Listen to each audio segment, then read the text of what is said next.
Welcome to the meal buddies. आज हम आपके लिए लाए हैं करेले के छिलके की सब्जी। लास्ट वीडियो में हमने आपके लिए भरवा करेले बनाए थे, उन्हीं करेलों के छिलकों की सब्जी हम लाए हैं। लाइक, शेयर और सब्सक्राइब करना मत भूलिएगा। करेलों के छिलकों को अच्छी तरह नमक लगाकर धो लें। इसके लिए हमें चाहिए प्याज और उबली हुई चने की दाल। कढ़ाई में 2 चम्मच सरसों का तेल डालकर उसमें करेले के छिलके डालकर अच्छी तरह भुनें। थोड़ी देर चलाते जाएं, फिर उसमें प्याज डाल दें। प्याज डालकर उसको भी चलाते जाएं।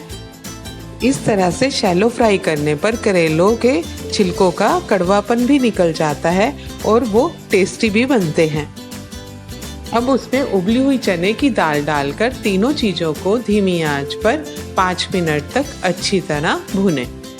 आधा चम्मच नमक, आधा चम्मच लाल मिर्च, आधा चम्मच हल्दी, 1 चम्मच धनिया पाउडर, आधा चम्मच अमचूर, आधा चम्मच सौंफ पाउडर, इन सबको अच्छी तरह मिला लें और ढक दें 5 मिनट के लिए। लीजिए, आपके करेले के छिलकों की सब्जी तैयार है।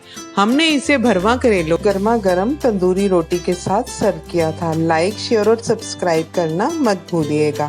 Thank you.